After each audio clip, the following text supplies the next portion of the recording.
Hello दोस्तों, welcome back to my channel once again. जो लोग पहली बार आए मेरे चैनल को प्लीज़ आप लोग सब्सक्राइब कर दीजिएगा। इस वीडियो में चर्चा करने वाला हूँ HDFC की तरफ से आने वाला एक बेहतरीन म्यूचुअल फंड के बारे में, जिसका नाम आपको स्क्रीन पर दिख रहा होगा। मैं बात कर रहा हूँ HDFC मिड कैप फंड।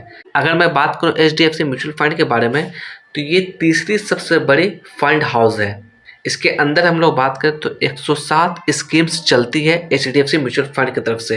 तो उसी फंड के अंदर एक फंड है HDFC मिड कैप फंड। अगर यहाँ पे मैं बात करूँ NAV की, तो देखिएगा 223 रुपये 96 पैसे के पास एक यूनिट मिल रही है।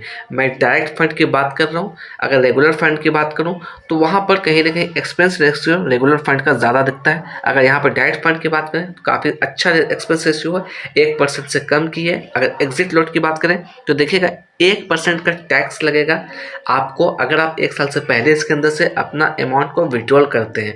अगर यहाँ पे बात करें एसेट अंडर मैनेजमेंट की, तो 92,642 करोड़ को ये मैनेज कर रही है ये फंड हाउस। बात करें इंस्पेक्शन की, यानी कब ये फंड हाउस लॉन्च हुई थी, साल 2012 में लॉन्च हुई थी। तकरीबन 13 साल से भी ज़्यादा का समय हो गया है इस म्यूचुअल फंड को। अगर रिटर्न्स की बात करें, यानी कि 2012 से लगातार कहीं ना कहीं 20% CAGR के हिसाब से रिटर्न्स आपको देती हुई आ रही है। तो काफ़ी अच्छा रिटर्न्स यहाँ पर देखने को मिल रहा है लंबे समय में।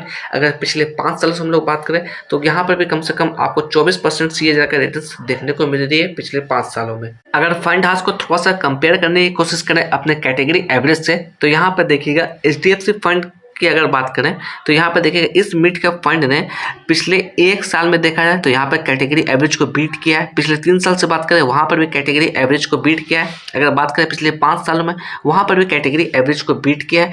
पिछले 10 साल से बात करें तो वहाँ पर भी देखा जाए कैटेगरी एवरेज को बीट किया है। तो लगातार अपने बेंचमार्क को बीट करती हुई आ रही है। अगर इसके रैंक की बात करें कैटेगरी के अंदर, तो पिछले 10 सालों में 5th रैंक पे थी, पिछले 5 सालों में देखा जाए तो 2nd रैंक पे थी। तो अभी हम लोग बात करें पिछले 3-4 महीनों से, तो रैंक के अंदर काफ़ी बड़ी गिरावट देखने को मिल रही है। अगर यहाँ पर मैं बात करूँ लंबे समय में, तो लंबे समय में काफ़ी बेहतरीन रिटर्न्स भी आपको देती हुई आ रही है, रैंक भी अच्छा था। तो सब चीज़ कुल मिलाकर कहीं ना कहीं कह सकते हैं लॉन्ग टर्म के पीरियड में काफ़ी बेहतरीन देखते हुए मिल रही है इस फंड हाउस के अंदर। अगर मैं एक्सपोजर की बात करूँ तो देखिएगा 12.40%, यानी कि अपने एसेट का 12.40% फंड इसने लार्ज कैप के अंदर लगा रखा है।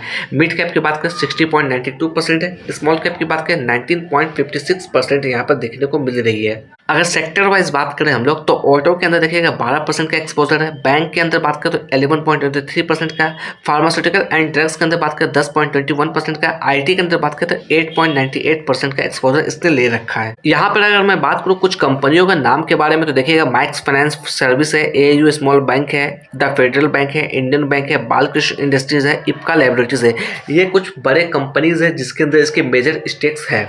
इस फंड के बारे में बात करें सबसे खराब रिटर्न्स यानी कि वर्स्ट परफॉर्मेंस इसने कब दिया था, तो यहाँ पर देखिएगा साल 2020 का टाइम पीरियड आपको देखने को मिलेगा। यानी कि सिंपल सी बात है, कोविड का टाइम देखने को मिल रहा है, जहाँ बाजार के अंदर भारी गिरावट देखने को मिली थी।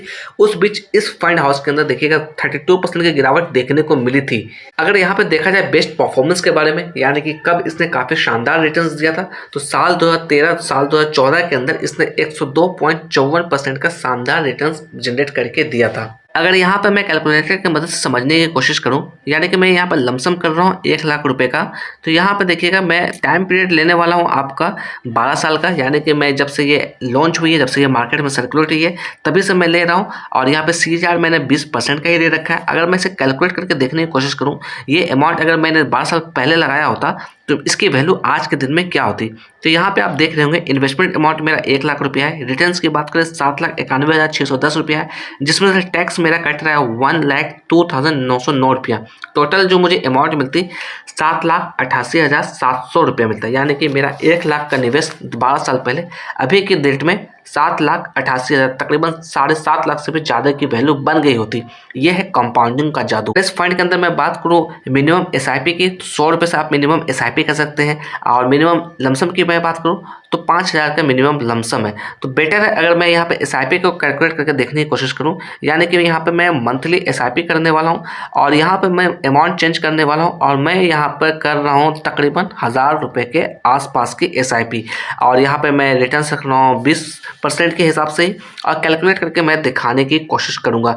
यानी कि यहाँ पे देखिएगा काफ़ी शानदार रिटर्न्स आता हुआ दिख रहा है। मेरी इन्वेस्टमेंट अमाउंट जो है 1,44,000 के आसपास है। रिटर्न्स की बात करें 3,73,000 मुझे मिलता हुआ दिख रहा है। टैक्स की बात करें 48,499 का टैक्स है।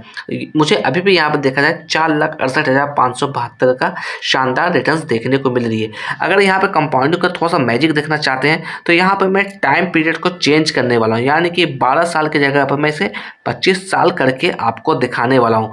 तो यहाँ पर देखिएगा मैं इसे कैलकुलेट करता हूँ तो ये मेरा जो अमाउंट हो जाता है 54,03,307 रुपया। यहाँ पर इन्वेस्टमेंट अमाउंट की बात करें तो 3 लाख का मेरा इन्वेस्टमेंट अमाउंट है। रिटर्न्स की बात करें 58,65,870 रुपया है, जिसमें से टैक्स मेरा कट रहा है 7,62,563 रुपया। तो फिर भी टैक्स काटने के बाद काफ़ी शानदार रिटर्न्स मुझे यहाँ पर देखने को मिल रहा है। सिंपल सी बात है, ये है कंपाउंडिंग का जादू। इसलिए आप अगर निवेश करना चाहते हैं किसी भी फंड के अंदर तो लॉन्ग टर्म का व्यू रख के निवेश करिए। कम से कम 10 साल का अवधि आपको रखना चाहिए। यहाँ पर मैं ऐड ऑन करना चाहूँगा, मैं किसी भी तरह का बाय सेल की रिकमेंडेशन आपको नहीं दे रहा हूँ। आप अपने फाइनेंशियल एक्सपर्ट से चर्चा करिएगा तभी डिसीजन लीजिएगा, या खुद से एनालाइज करिएगा तभी किसी तरीके का डिसीजन लीजिएगा। यहाँ पर मैं कहना चाहूँगा आप लोग जो भी मेरे चैनल पर पहली बार है, मेरे चैनल को प्लीज़ आप लोग सब्सक्राइब कर दीजिएगा, जिससे मुझे भी मोटिवेशन मिलती रहेगी।